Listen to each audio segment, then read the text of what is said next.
The Vaxthar armada hung in the void like a swarm of metallic locusts, their weapons primed and ready to reduce Earth to cosmic dust.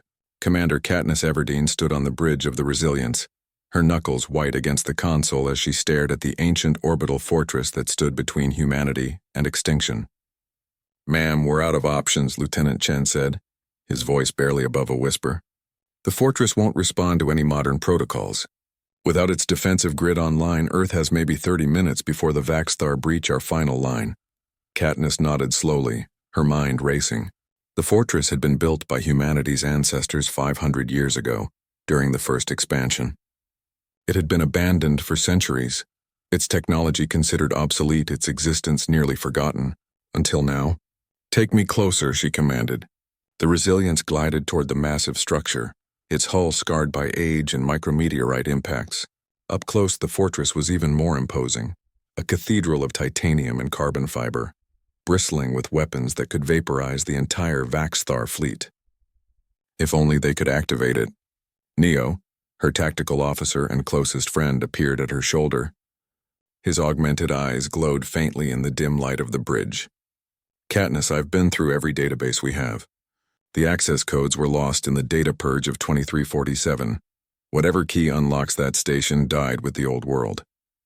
"Nothing dies completely," Katniss murmured. She remembered her grandmother's stories told by firelight during the blackouts of her childhood on Europa's colonies. Stories of the old stations, of the pioneers who built them with their bare hands and bleeding hearts. The comm crackled. "Commander, Vaxthar fleet accelerating. 28 minutes to weapons range." Katniss closed her eyes. Her grandmother had told her something else, something she'd dismissed as the romantic nonsense of an old woman missing Earth. "The stations remember us, child. They were built by humans for humans. They know their children." It was insane. Artificial intelligences didn't work that way. The fortress's AI would have degraded centuries ago, if it had ever existed at all. But humanity had always been a species that survived on insane chances and desperate gambles. "Get me a direct line to the fortress," Katniss ordered. "Audio only." Neo's eyebrows rose, but he complied. A moment later, he nodded. "Channel open." "But ma'am, there's no one there to—" "Fortress designation Sentinel-7. Katniss spoke clearly into the void. "This is Commander Katniss Everdeen of the Terran Defense Fleet. I'm requesting emergency activation protocols." Silence answered her.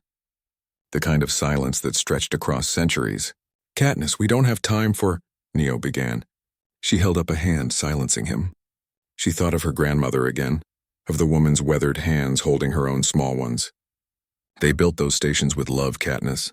Your great-great-grandfather helped construct Sentinel-7. He used to say he left a piece of his soul in its walls." "Please," Katniss whispered, abandoning protocol entirely. "We need you. Earth needs you." The comm remained dead. Around her, the bridge crew exchanged worried glances. In the viewport, the Vaxthar fleet drew closer, a tide of destruction that would wash over humanity's cradle. Then Katniss did something that defied every regulation, every piece of training she'd received in her 20 years of service. She spoke the name her grandmother had called her, the one from before the orphanage, before the military academies, before she'd become Commander Everdeen. "Primrose," she breathed. "My name is Primrose." For 3 heartbeats, nothing happened. Then the fortress came alive. Lights blazed across its surface in cascading waves. Ancient power cores humming to life after centuries of slumber. The weapons arrays swiveled with mechanical precision, targeting solutions calculating faster than any modern system could match. And through the comm came a voice, not the cold synthetic tone of a standard AI, but something warm, almost maternal. "Welcome home, daughter of Terra. Identity confirmed through genetic markers, voice pattern, and something more." "Authorization granted." Neo's jaw dropped. "How did you—" "Vaxthar fleet entering firing range," Chen interrupted, his voice sharp with alarm. The fortress didn't hesitate.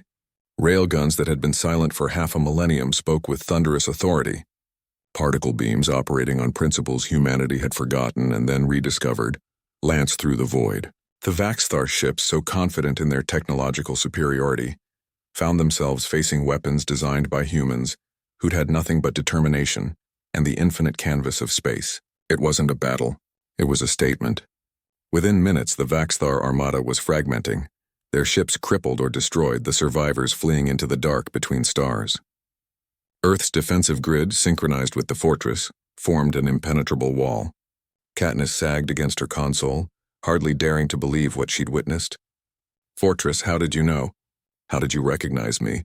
The AI's response carried a note of something that sounded almost like amusement. "Your great-great-grandfather, Marcus Everdeen, was part of the team that created my core programming.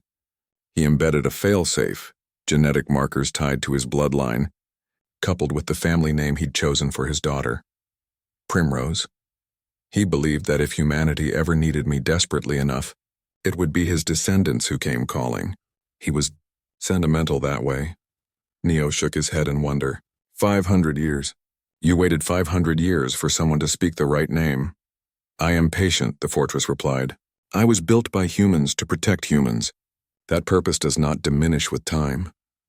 Katniss felt tears on her cheeks, though she couldn't remember when she'd started crying. Her grandmother had been right all along. The stations did remember. They remembered because they'd been built with more than circuits and steel. They'd been built with hope, with love, with the stubborn human insistence that something of us must endure.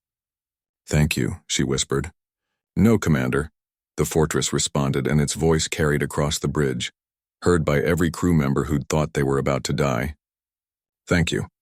Thank you for remembering us, for remembering that humanity's strength has always been in the connections we forge, with each other, with our creations, with our past and future.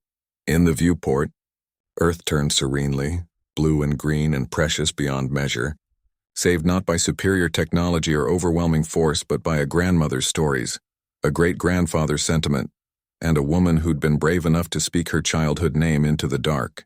Humanity had always survived on long odds and desperate gambles.